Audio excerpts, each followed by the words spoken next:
On the morning of December 14th, 1991, a 16-year-old girl with bright red hair rushed out of her front door. She was still wearing her drill team uniform. Her hair was still wrapped in curlers. She didn't stop to fix them. She didn't stop to check the time. She thought she was late. And that one small mistake, that one moment of panic over nothing, put her exactly where a predator needed her to be. She wasn't late. She was early. Almost an hour early. And in that empty parking lot, on that freezing cold Saturday morning, she was completely alone. But here's what she didn't know. She wasn't the only one there. Someone was already waiting, and by the time the rest of her team arrived, Sarah Yarborough would be gone. If you haven't subscribed to this channel yet, now is the time. Because this story has twists that most people have never heard before, and what happened next took over 30 years to unravel. To understand what was taken that morning, you first need to understand who Sarah Yarborough really was. Because she wasn't just a name in a case file, she wasn't just a headline, she was someone's daughter, someone's big sister, someone's best friend, and every single person who knew her said the same thing. Sarah made the people around her better. Sarah Louise Yarborough was born on June 12, 1975 in Portland, Oregon. Her family moved to Federal Way, Washington when she was 8 years old. By the time she reached high school, she had become the kind of person that everyone noticed. Not because she demanded attention, but because she gave it. She had this bright red hair that you couldn't miss, and a smile that her mother said lit up every room she walked into. She was an honors student at Federal Way High School. She loved math and science. She loved art. She loved to read. She wasn't the type of girl who was good at just one thing. She was good at everything she tried, and she tried everything. Sarah was a member of her school's drill team. She was active in her church youth group at Bible Baptist Church. She danced with a group called the Safety Kids, a performance team that traveled around encouraging young people to stay away from harmful choices. When she was just 15 years old, that group took her all the way to New Zealand to perform. 15 years old, and she had already seen more of the world than most adults. And she wanted to see more. She told her mother she didn't want to go to a state college. She wanted to go somewhere far away, somewhere she had never been. She wanted to explore. She hadn't fully decided what she wanted to do with her life yet, but she had two ideas. She either wanted to be a museum curator or an engineer, like her father. Her mother always said she was secretly rooting for the museum curator. But more than any of that, more than the grades, the dancing, the traveling, the thing that everyone remembered most about Sarah was how kind she was.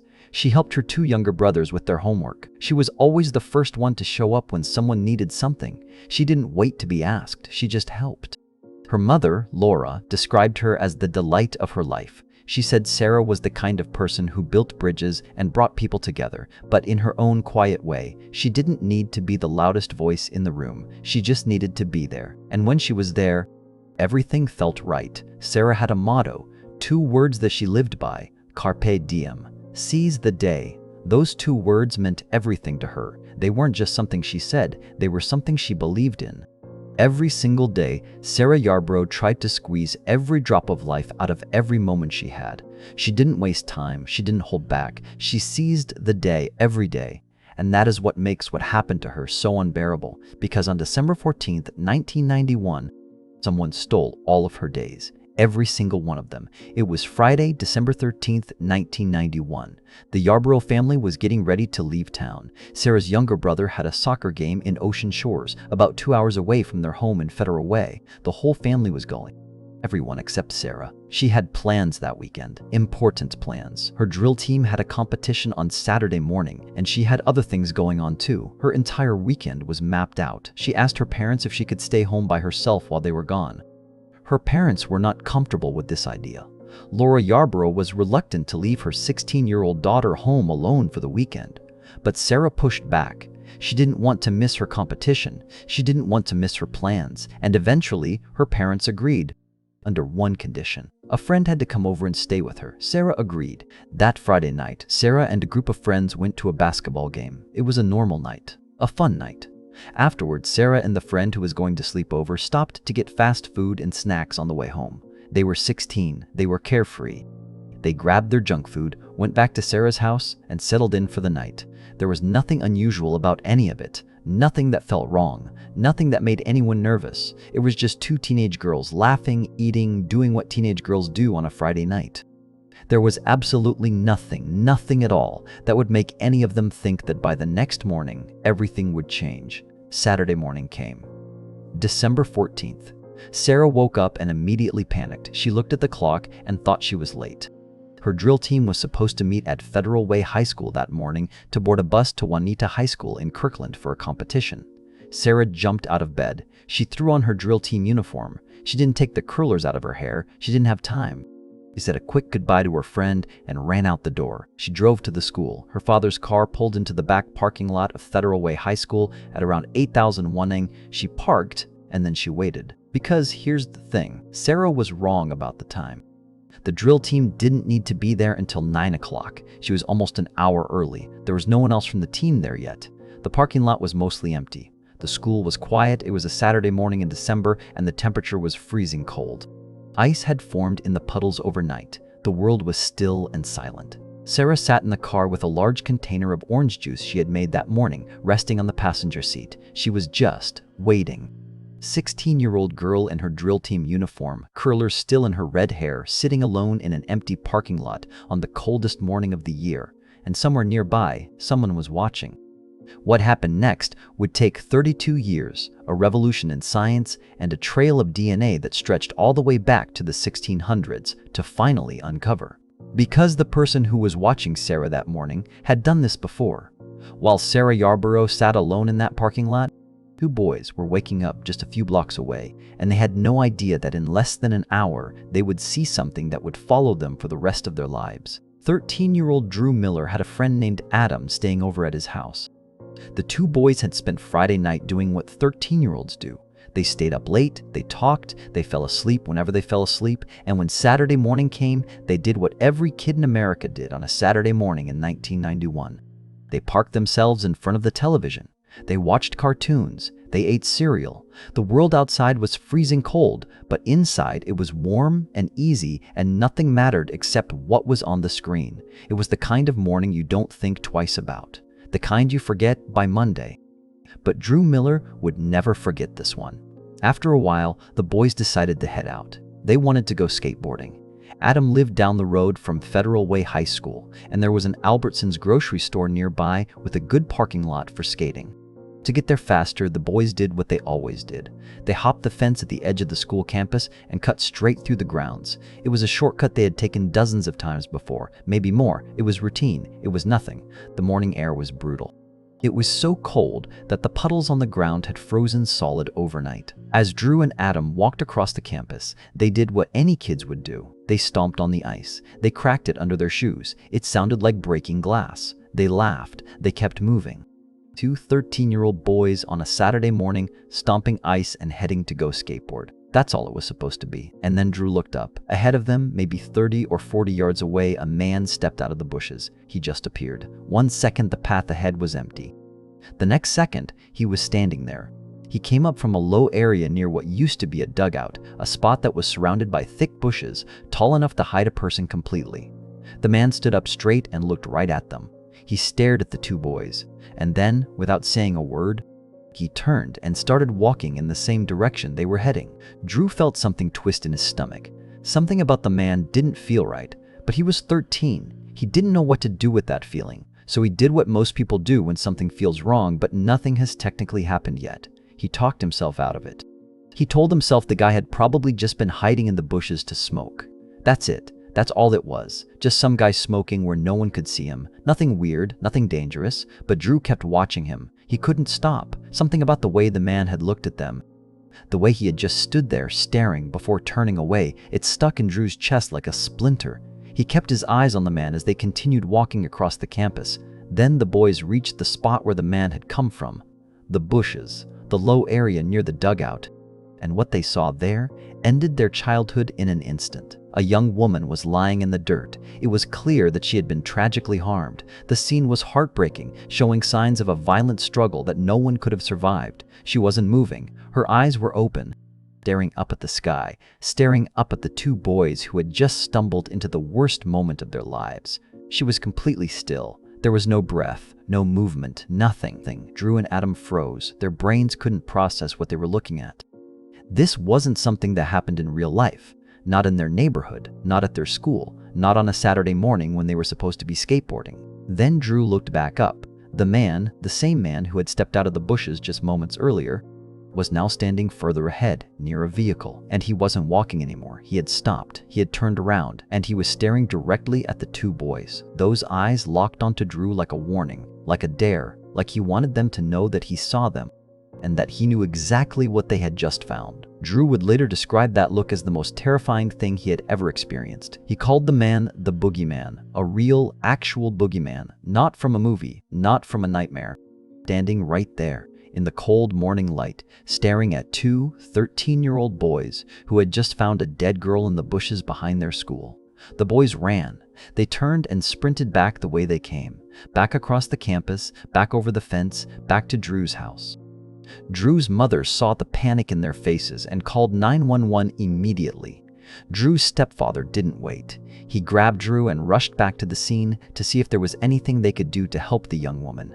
When they reached her, they knew there was nothing anyone could do. She was gone.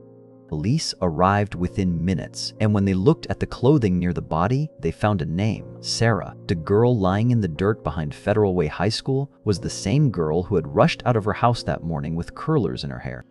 The same girl who thought she was late. The same girl who just wanted to make it to her drill team competition on time. Her car was still sitting in the parking lot, 300 feet away. The engine had long gone cold. On the front passenger seat, a large container of orange juice sat completely untouched, not spilled, not knocked over, just sitting there, exactly where Sarah had placed it that morning, waiting for a girl who would never come back to drink it. There were no signs of a struggle inside the car or anywhere near it. No broken glass, no torn fabric, no marks on the ground around the vehicle. Whatever happened to Sarah, it didn't start at her car. Something or someone had gotten her to leave the safety of her vehicle and walk 100 yards into the bushes. And it happened so quickly, so quietly, that she didn't even have time to knock over a jug of orange juice. But here's the detail that makes this even harder to accept. Drew and Adam were not the first people to see something wrong that morning. Earlier, before the boys had even left Drew's house, a jogger had been running near the tennis courts on the school campus. He looked over and saw a girl lying motionless on the ground. A man was kneeling over her, touching her. The jogger thought they were a couple. He assumed it was just two people together on a Saturday morning, so he kept running. He jogged right past them. He didn't stop. He didn't call anyone. He just kept going. By the time he realized what he had actually seen, it was far too late. Police now had a crime scene. They had a full male DNA profile recovered from evidence on Sarah's clothing. They had two young witnesses who had seen a man leaving the area just moments before Sarah's body was found. And they had a jogger who may have seen the attack in progress without knowing it. They had evidence. They had witnesses. They had DNA. In those first few hours, it felt like they had everything they needed. But there were two questions that no one could answer. How did Sarah Yarborough get from her car to those bushes? And who was the man that Drew Miller saw staring at him from across that field? Because one thing was already clear. That man knew the boys had seen his face, and the boys would never be able to forget it. When investigators processed the scene behind Federal Way High School that morning, what they found told a brutal story. Investigators confirmed that Sarah's life was taken through physical force. The details were brutal, indicating that the attacker used extreme measures to silence her. The state of the scene suggested a predatory motive, with evidence that the attacker had attempted to degrade his victim. The attack was clearly driven by a desire to harm her in the worst possible way. But here's something important. Sarah had not been fully assaulted in the way investigators initially feared. However, DNA evidence was found on several items of her clothing, and from that evidence, the crime lab was able to develop a full male DNA profile of her attacker. They also found something else. DNA underneath Sarah's fingernails. It matched the DNA found on her clothing, which means Sarah Yarborough did not go quietly. She fought. She scratched at the person doing this to her. She fought for her life with everything she had. A 16-year-old girl in her drill team uniform fought back against a grown man until her body couldn't fight anymore. And in doing so, she left a piece of her attacker behind, evidence that would sit in a lab for almost 3 decades, waiting. But the question that haunted investigators from the very beginning was a simple one. How? How did Sarah get from her car to those bushes? Her vehicle was parked in the lot 300 feet away. The orange juice on the passenger seat hadn't been touched.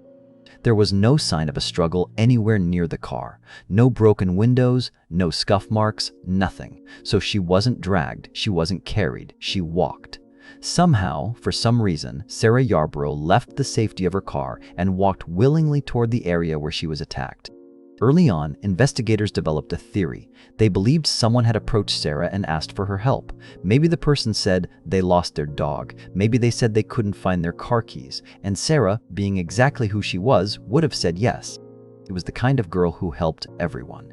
If someone needed something, she was already moving. And whoever approached her that morning knew exactly how to use that kindness against her. Years later, when prosecutors finally had a suspect and could study his history, they developed a different theory, one that was much darker. Based on his pattern of past crimes, they believed the attacker had most likely used a weapon, a knife probably. He had done it before, multiple times. In every previous case, he had approached women near their vehicles, made small talk, and then pulled a knife to control them. He would force them to walk to a more secluded area, away from anyone who could help. That is likely what happened to Sarah. She didn't follow a stranger to be kind. She was forced at the point of a blade, and she had no choice but to walk. But investigators didn't know any of that in December of 1991. All they had was evidence, a timeline, and two terrified 13-year-old boys who had seen the man responsible. Drew Miller and his friend Adam sat down with a police sketch artist. They described what they had seen in detail. The man was white, around 6 feet tall, medium build. But there was one feature that stuck with both of them more than anything else: his skin. The man had uneven, rough skin on his face, like acne scarring, or like something was wrong with the surface of his face. It wasn't smooth, it wasn't clean, it was textured and noticeable even from a distance. The boys told the sketch artist that the image they produced was highly accurate. They were confident in it, and that sketch was released to the public immediately. It was posted everywhere, in store windows, on telephone poles, in every business in Federal Way, on the news, in the papers, and the tips started pouring in, hundreds of them, then thousands. By the time the investigation was in full swing, over 3,000 tips had come in. The volume was so massive that Sarah's own grandfather facilitated the donation of a computer system to the King County Sheriff's Office, just so they could organize and track all the information.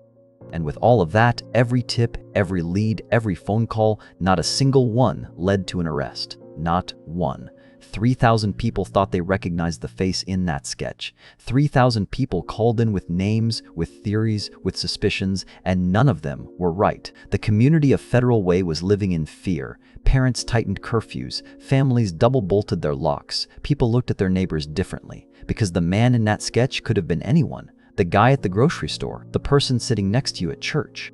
He was out there, and no one knew who he was. Federal Way had a monster living among them, and the only thing they had was a pencil drawing and a feeling of dread that wouldn't go away. For Sarah's friends, the pain went far beyond fear. It was guilt, survivor's guilt.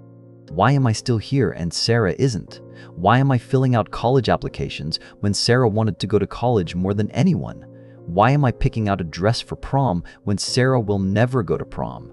Every happy moment had a shadow standing next to it. Every milestone, every celebration. There was always one person missing from the crowd. One of Sarah's closest friends, Shannon Grant, was the last person to see Sarah alive that Friday night. She carried that weight for decades. She wished she could go back. She wished she had asked the other drill team members what time practice really was. She wished she had offered to drive Sarah to school. She wished she had done anything that might have changed the outcome, but she couldn't go back. None of them could. A year and a half passed. December turned to January. January turned to spring. Spring turned to summer. And still nothing. No arrest, no suspect, no answers. Just that sketch on every wall and a town full of people waiting for news that never came. On June 12, 1993, the community gathered at Federal Way High School. It was graduation day. It also would have been Sarah Yarborough's 18th birthday. The class she was supposed to graduate with was walking across the stage that afternoon. But first, there was something else. A memorial had been built in the courtyard of the school, and it was time to unveil it. A man named Bill Fuller had led the effort. Bill was a close family friend of the Yarboroughs. His own daughter had been in Sarah's class. He cared deeply about the family, and he wanted to make sure Sarah was never forgotten. The memorial was a stone bench inscribed with the two words that defined Sarah's life: Carpe diem, seize the day. Encased in bronze around the bench were some of the things Sarah loved most: her ballet shoes, her books, and a small replica of her beloved dog Gibby. It was beautiful, it was permanent, and when it was unveiled that day with Sarah's younger brother Andrew standing beside Bill Fuller, there were tears everywhere, because the bench was a reminder of everything Sarah was, and everything she would never get to become. Later that same day, Sarah's mother Laura did something that no one expected. She came to the graduation ceremony, not to cry, not to mourn. She came to support Sarah's friends, the same girls who had grown up with her daughter. The same girls who were now walking across a stage that Sarah should have been walking across too. Laura Yarborough sat in those bleachers and cheered for every single one of them, because that's what Sarah would have done. Over the years that followed, those friends stayed close to Laura. They would call her, visit her. Some of them would even come to her before making big life decisions. They would say things like, "I'm going to date this person, and I just wanted to let you know because I wasn't sure if Sarah would approve." Laura became a kind of surrogate mother to them, a living connection to the girl they had lost. And in some small way, those friendships kept Sarah's presence alive, even as the years kept passing with no justice. But there is one name from this part of the story that you need to hold on to: Bill Fuller, the family friend. The man who built the memorial. The man who stood in that courtyard and helped honor Sarah's memory. Remember that name. Because years later, when science finally caught up with this case, Bill Fuller's name was going to come back. And when it did, it would shock everyone. Now, before we go any further into the search for Sarah's attacker, there is something you need to know. Something that the people of Federal Way didn't learn until decades later. Something that changes everything about this case. Because the man who took Sarah Yarborough's life on that freezing December morning in 1991 had done this before, and he should have still been locked up when it happened.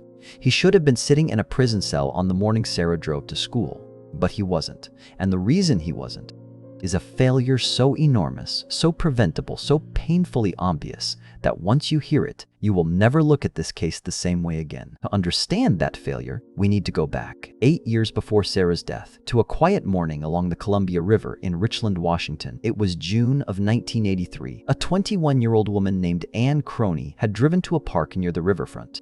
She wanted to sit by the water and think. It was a peaceful morning. She was alone. She leaned against the hood of her car and watched the river. There was nothing unusual about the day, nothing that felt dangerous, just a young woman and the sound of water. Then a man walked up to her. He was young, 19 years old. He seemed normal, friendly actually. He struck up a conversation like it was the most natural thing in the world. He told her his name was Pat Nicholas. He said he had just moved to the area. Anne asked him if he had been water skiing yet, because that was a popular thing to do on the river around there. He smiled and said no, he couldn't swim. They talked for a few minutes. It was small talk, nothing deep, nothing alarming. But then Anne noticed something. His voice started to change. It was getting shaky, unsteady, like something underneath the surface was shifting. She couldn't explain it, but the feeling in her gut changed. She wasn't comfortable anymore. She told him she had to go. She turned toward her car and reached for the door. And that's when she felt the threat of a weapon, a knife. The friendly young man who couldn't swim was now standing behind her with a weapon to her neck. He attempted to force her into a terrifying situation, demanding her compliance while ensuring she couldn't call for help. And then he started walking her away from the car, down toward the riverbank, away from the road, away from anyone who might see them. They were about halfway down the bank when he told her to stop.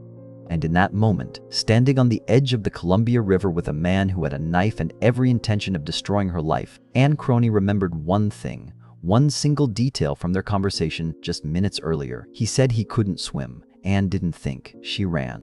She sprinted toward the water and dove in. She hit the river and started swimming as hard as she could. She swam with everything she had. She swam for her life. The man stood on the bank. He didn't follow. He couldn't. The water was the one place he couldn't reach her. People at a nearby dock spotted Anne in the river and pulled her out. They called the police. It didn't take long for investigators to identify the man. His name was Patrick Leon Nicholas. He was 19 years old. And here is where this story takes a turn that will make your blood run cold. Patrick Nicholas was no stranger to law enforcement. He had been in trouble before, not for small things, not for petty crimes. He had been convicted as a juvenile for the assault of 2 women and the attempted assault of a 3rd. He was a teenager when those crimes happened. And his pattern was identical every single time. He would approach a woman near her vehicle, he would make small talk to get her comfortable, then he would pull a knife, he would force her to undress, and he would walk her to a more remote area where he could do whatever he wanted without being seen. That was his method, That was who he was. At 19 years old, Patrick Nicholas had already harmed multiple women in the exact same way. And he had been released from custody for his most recent offense just a few months before he attacked Anne Crony. A few months. That's all the freedom he needed before he did it again. After his arrest for attacking Anne, Nicholas sat in a police interview room and said something investigators would never forget. He said, "I realize I have dangerous impulses toward young women. My intent was to commit a serious assault that day, and I know it wasn't right." He knew what he was. He told them what he was. He said it out loud. Nicholas pled guilty to one charge of first-degree attempted assault. Anne Crony came to the sentencing hearing. She was angry, she was shaken, but she was alive, and she stood in front of the judge and asked for the maximum sentence. The judge agreed. Patrick Nicholas was sentenced to 10 years in prison. 10 years. Anne walked out of that courtroom believing that justice had been served. She believed he would sit behind bars for a full decade. She thought it was over. She moved on with her life. He barely thought about Patrick Nicholas again. But here is where the system broke. Here is where everything fell apart. Patrick Nicholas did not serve 10 years. He didn't even serve half. Prison records showed that he had no major infractions while locked up, no drug or alcohol problems. One evaluation described him as someone who would be safe to be at large, given an ongoing therapeutic relationship and parole supervision. Safe to be at large. Those words were written about a man who had assaulted multiple women as a teenager and attacked another at knife point at 19. Safe to be at large. In 1987, after serving just 3.5 years of his 10-year sentence, Patrick Nicholas was released from prison. He was put into an outpatient treatment program for offenders, and then he disappeared.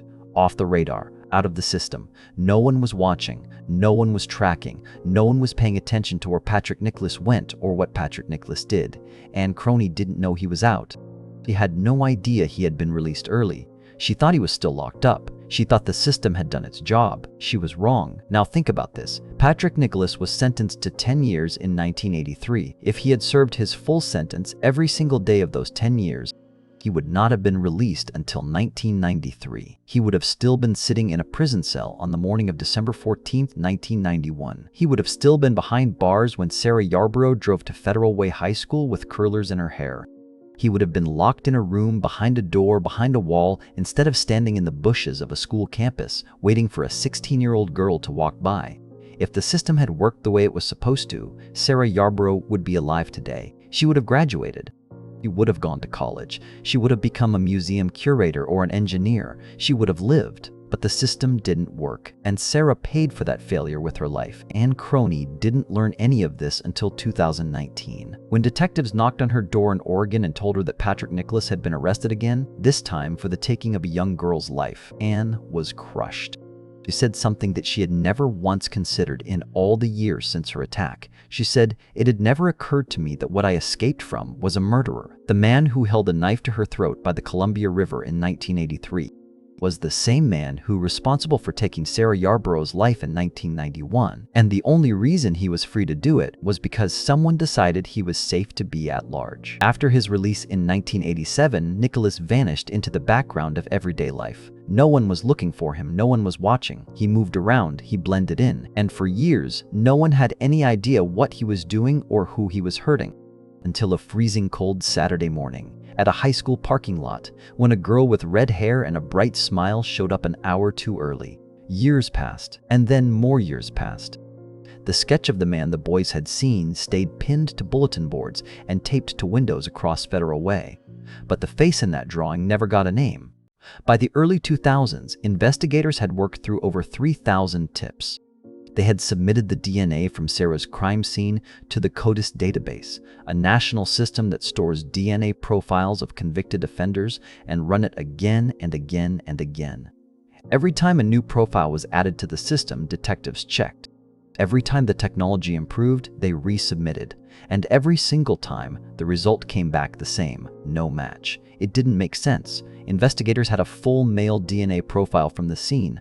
They knew exactly what this man's genetic fingerprint looked like, but he wasn't in the system anywhere, which meant one of two things. Either he had never committed another crime that required a DNA sample, or he had, and somehow slipped through the cracks. For a man capable of what was done to Sarah Yarborough, the idea that he had never offended again was almost impossible to believe.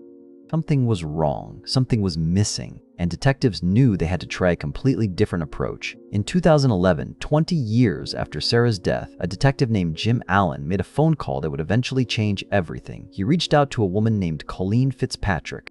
Fitzpatrick ran a company called Identifinders International, and she was doing something that almost no one in law enforcement had ever heard of. She was using consumer DNA databases, the kind that regular people use to explore their ancestry and find distant relatives, to generate investigative leads for unsolved crimes. The field didn't even have a proper name yet. Forensic genetic genealogy was in its absolute infancy. It barely existed, and most law enforcement agencies wanted nothing to do with it. Fitzpatrick herself would later say that police thought she was crazy. She described being almost laughed out of the room when she tried to explain what she could do, but the King County Sheriff's Office was different. They had been working Sarah's case for 2 decades. They had tried everything, and they were desperate. When Fitzpatrick offered to take a look at the DNA from Sarah's crime scene for free, just to see if her methods would work, they said yes. What did they have to lose? What happened next was something no one expected. Fitzpatrick took the DNA profile from the crime scene and compared it to profiles available in public genealogy databases. Specifically, she focused on the Y chromosome, which is passed from father to son generation after generation, virtually unchanged, and she found a match. Not to the killer himself, but to his family line. The Y chromosome from Sarah's crime scene matched a group of people who were all descendants of the same man, a man named Robert Fuller. Robert Fuller had lived in Salem, Massachusetts in the 1630s.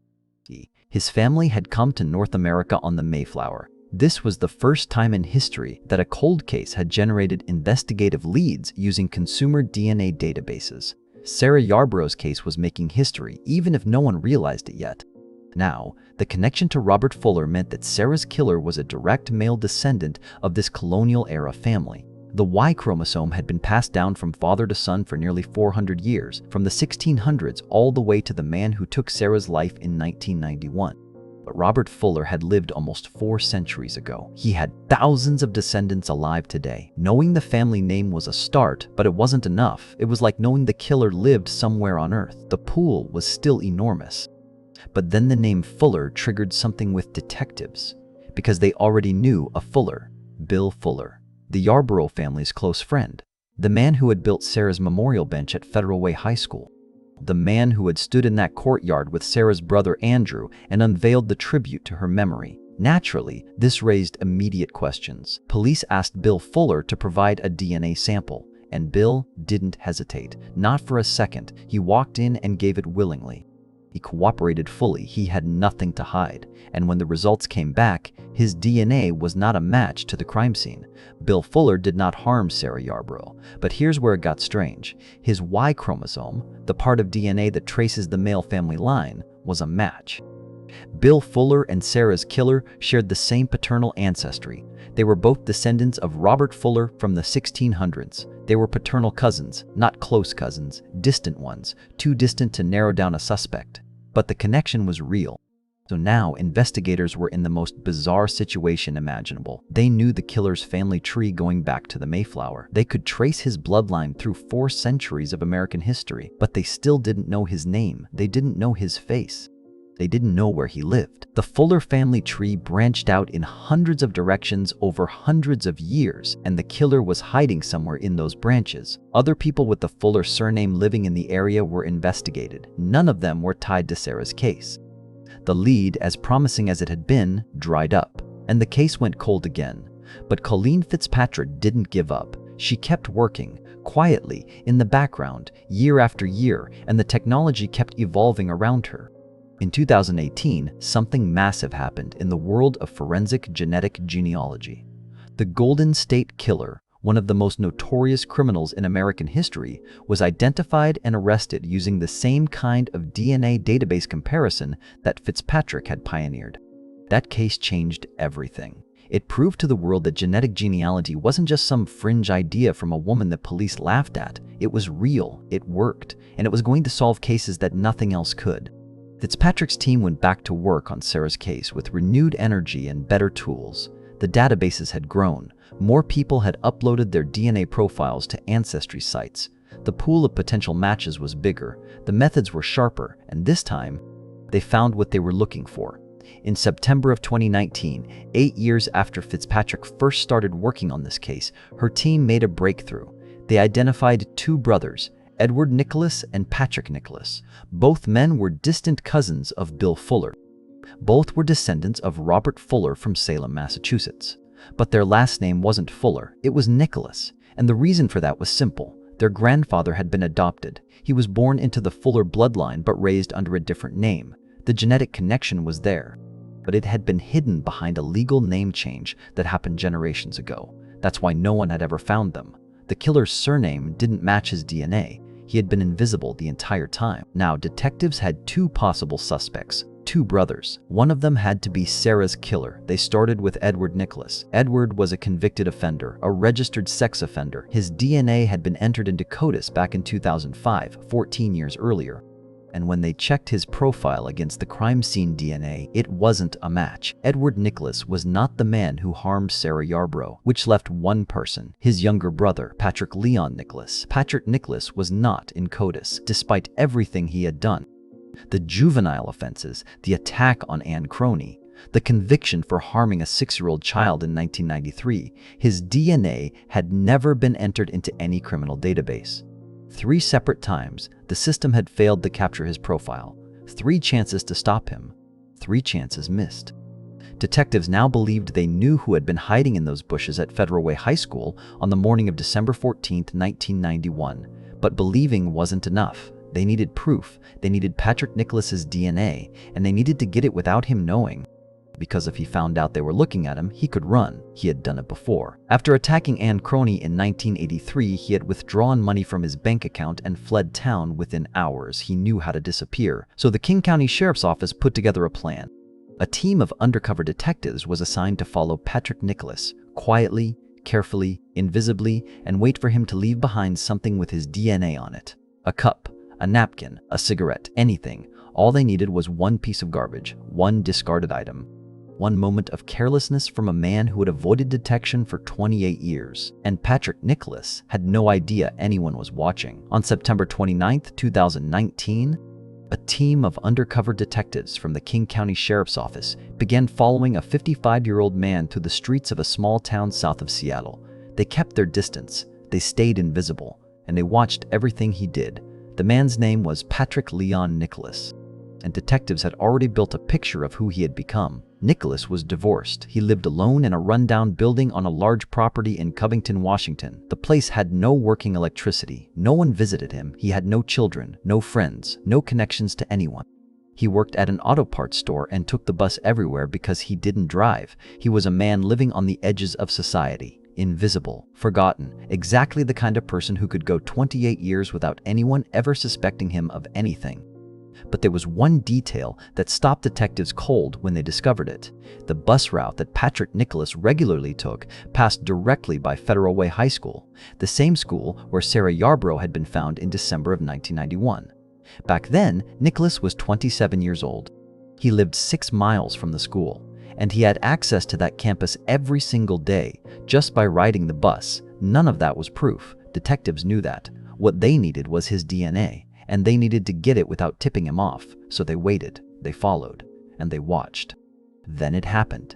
Detectives trailed Nicholas to a laundromat near a strip mall in Kent. He went inside to do his laundry. After a while, he stepped outside. He pulled out a cigarette and lit it. He smoked it slowly. Then he lit another one. When he was done, he dropped both cigarette butts on the ground. A paper napkin slipped out of his pocket and fell to the sidewalk next to them. Nicholas didn't pick any of it up. He just walked back inside. The moment he was out of sight, the undercover team moved in. They collected both cigarette butts and the napkin from the sidewalk. 3 items, 3 tiny pieces of garbage that a man had thrown away without thinking twice. They bagged them, sealed them, and rushed them to the Washington State Patrol Crime Lab. And then they waited. For days, the detectives sat with their phones close, knowing that the answer to a 28-year-old mystery was sitting in a lab somewhere being processed. Every hour felt like a week. And then the call came. The DNA on the cigarette butts matched the DNA found on Sarah Yarborough's clothing in 1991. It was a perfect match. The odds of it being anyone other than Patrick Nicholas were 1 in 120 quadrillion. That's a number so large, it's almost meaningless. To put it in perspective, There are only about 8 billion people on Earth. The chances of this DNA belonging to someone else were essentially zero. 28 years of searching, 28 years of dead ends, 3,000 tips that led nowhere. And the answer came from 2 cigarette butts on a sidewalk outside a laundromat. On October 2, 2019, detectives tracked Patrick Nicholas to a sports bar in downtown Kent called Nashville's. They walked in, identified him, and placed him under arrest for the first-degree murder of Sarah Yarborough. He was transported to the King County Jail and booked that night. Prosecutors requested bail be set at $5 million. The charging documents describe Nicholas as a man whose crime was one of opportunity and extreme violence, and who would always be considered a danger to the community. Then came the interrogation. Nicholas was brought into an interview room. Detectives sat across from him and told him why he was there. They told him they were investigating the death of a young girl named Sarah. And what happened next sent a chill through every detective in that room. Nicholas didn't react the way an innocent person would. He didn't say he had no idea what they were talking about. He didn't say they had the wrong guy. Instead, he asked a question. He asked what year this happened. What year? As if there were multiple years it could have been. As if there were multiple girls it could have been about. That question hung in the air like smoke, and it made the detectives wonder something terrifying. Were there others? Was Sarah the only one? Or was there more that they didn't know about? Nicholas spoke with detectives for about 90 minutes. He didn't confess. He didn't break down. And then he asked for a lawyer. The interview was over. He shut down completely and never said another word. But the search of his home told its own story. When detectives entered the building where Nicholas had been living, what they found was disturbing. The place was dark, no electricity. Stacks of newspapers and magazines were piled everywhere, covering almost every surface. It looked like the home of a man who had completely disconnected from normal life. But 2 items stood out from the mess. The first was a newspaper from 1994. It was old and yellowed, and on its front page was an article about the Sarah Yarborough case. He had kept it. For 25 years, Patrick Nicholas had held onto a newspaper about the girl he had harmed. It had been sitting in his house the entire time. The second item was found in a kitchen drawer, a photograph torn from a magazine. It showed a young woman in a cheerleading outfit. It had been ripped carefully from the page and placed in the drawer by itself. When prosecutors later showed that photograph in the courtroom during trial, the air left the room. Everyone understood what it meant. Everyone understood what kind of person they were dealing with. In the 28 years since Sarah's death, nearly 4,000 tips had been submitted to the King County Sheriff's Office.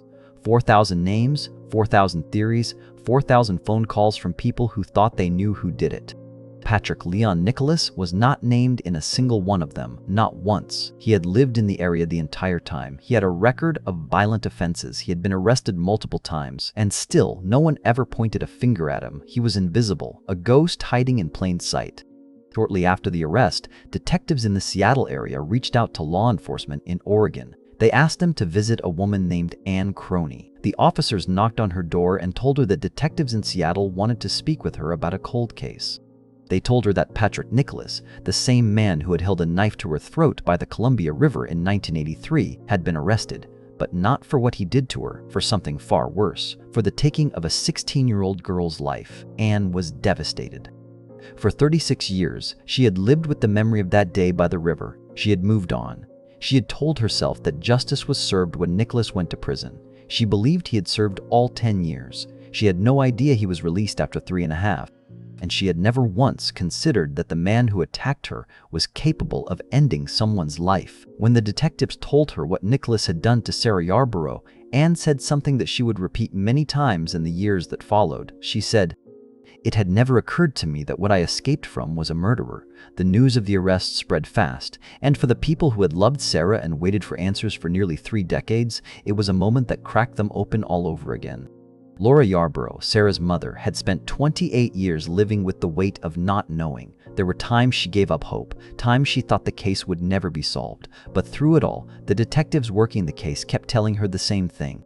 They told her that eventually, technology would catch up, that one day, science would do what traditional investigation couldn't. Laura trusted them. And on the night of October 2nd, 2019, those same detectives were finally able to give her the news she had been waiting almost 3 decades to hear.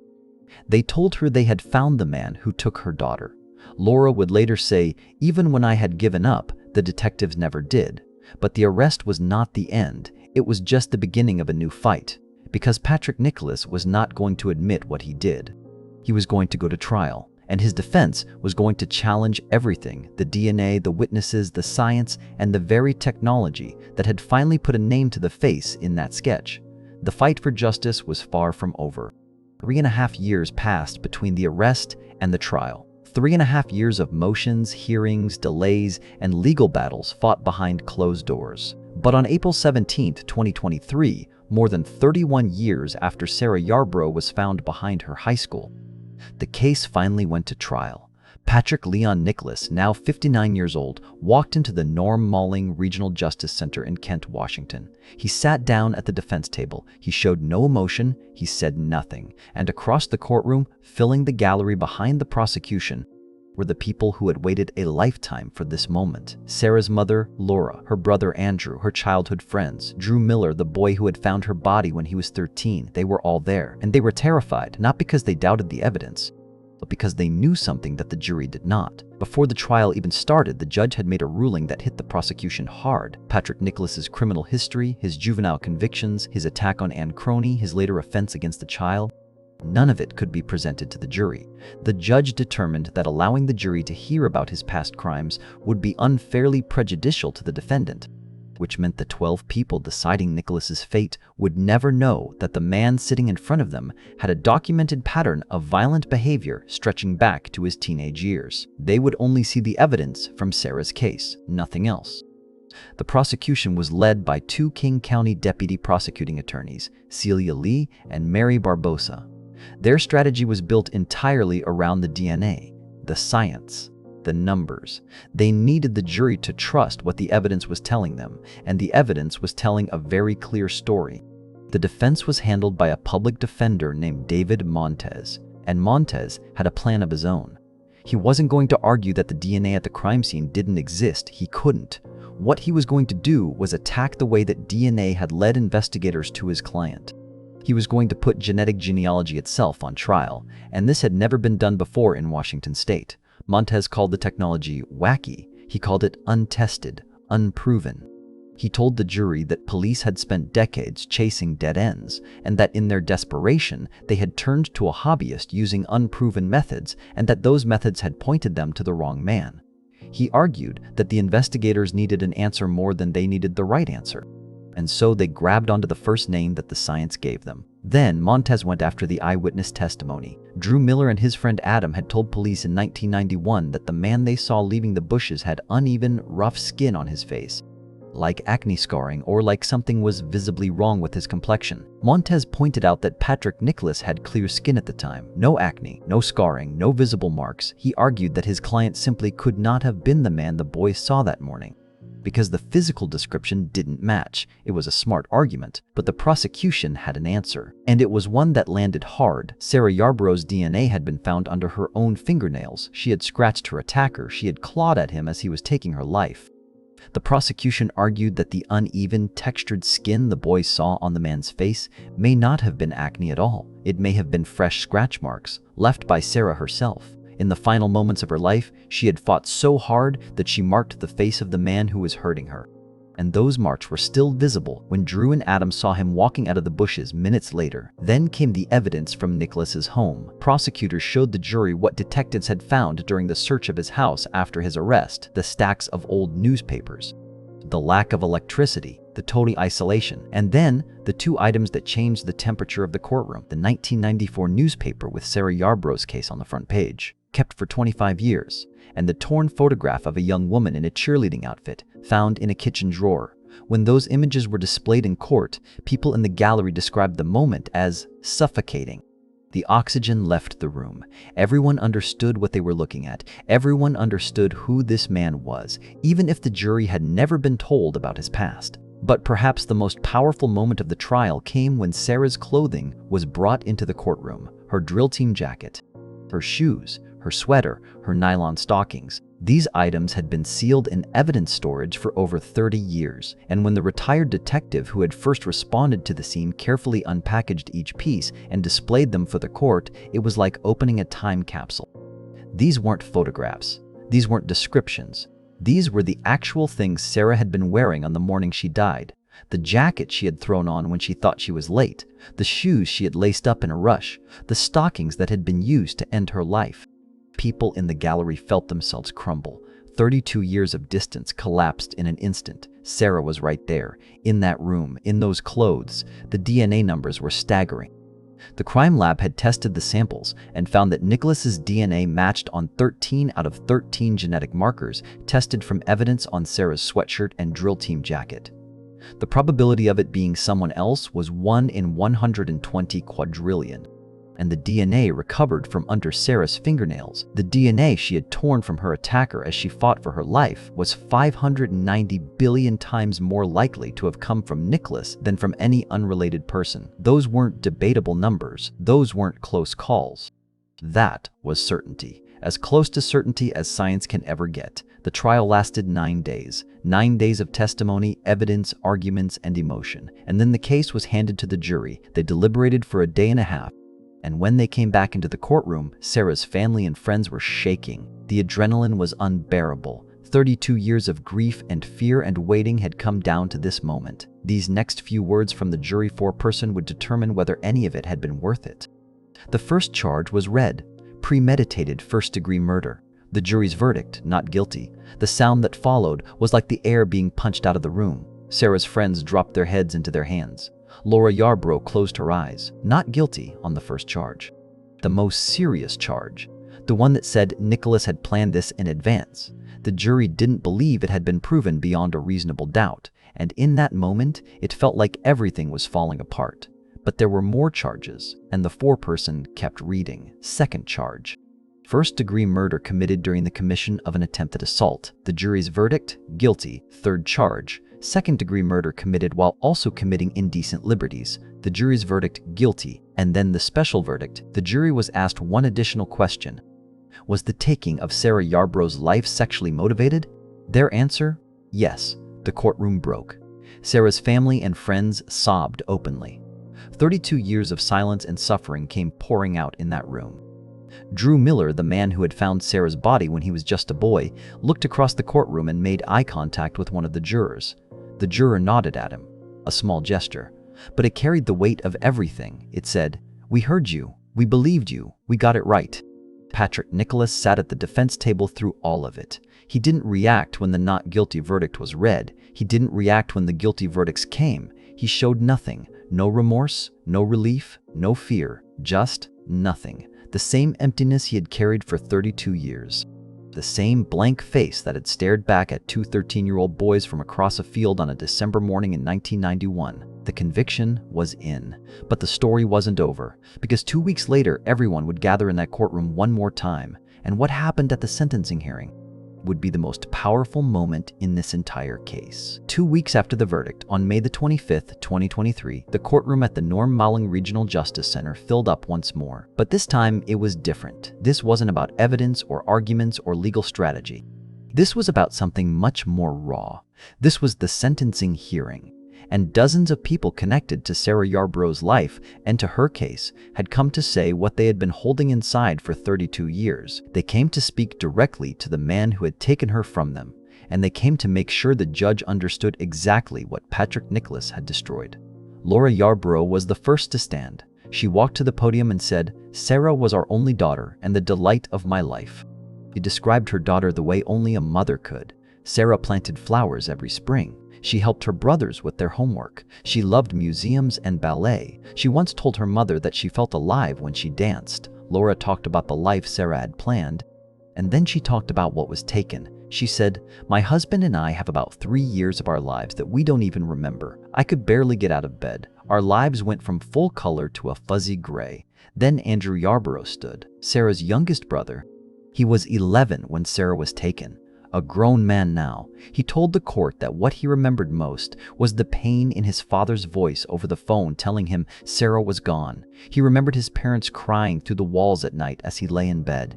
And he looked toward Nicholas and said, "He does not possess the ability to feel remorse the way normal people do. He does not belong in free society." One by one, Sarah's friends took the podium. They spoke about milestones that should have been celebrations but were always shadowed by loss. Graduations, weddings, the births of their children. One friend described how their school had been ill-equipped to deal with Sarah's death, how some classmates had even blamed Sarah for what happened. Another spoke about the decades of fear, how trusting strangers became impossible, how they still double-check their locks, how they parent their own children with a vigilance that comes from knowing the worst can happen. And then Anne Croney stood up, the woman who had escaped Patrick Nicholas by jumping into the Columbia River in 1983, the woman who had swum for her life, the woman whose testimony the judge had ruled could not be heard during the trial. She had traveled to that courtroom to say what she had not been allowed to say before. When Anne rose from her seat, something happened that no one expected. Patrick Nicholas, the man who had shown zero emotion throughout his entire trial, who hadn't flinched during the guilty verdict, who hadn't moved a muscle during 9 days of testimony, did a double take. He looked at Anne and his body visibly shuddered. He recognized her. After all those years, he never expected to see her face again. He never expected to hear her name again. And in that moment, for the first time in the entire case, something cracked behind those empty eyes. Anne stood at the podium and spoke clearly. She told the court what Nicholas had done to her. She told them about the knife, the river, the swim that saved her life. And then she said the words that echoed through that courtroom like a verdict of their own. She said, "We rely on a system of justice that is designed to protect us from predators like Nicholas. And this system failed me. It failed Sarah, her family, her friends, and countless others.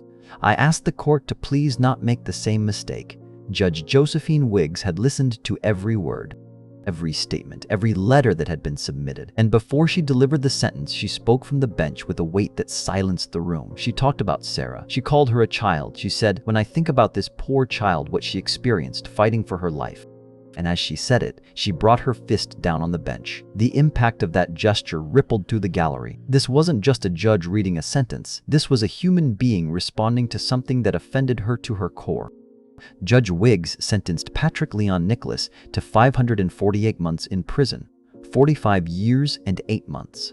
It was beyond the standard sentencing range, but the jury's special finding that the crime was sexually motivated allowed for an exceptional sentence. It was exactly what prosecutors had asked for, and it meant one thing. Patrick Nicholas, at 59 years old, would almost certainly die behind bars. He would never walk free again. But here is what everyone in that courtroom already knew. The system had failed. Not once, not twice. 3 separate times, Patrick Nicholas had slipped through the cracks of a system that was supposed to keep people safe. His juvenile convictions happened before CODIS existed, so his DNA was never collected. His 1993 arrest for harming a child should have required a DNA sample under state law, but he was allowed to plead down to a lesser charge that didn't require it.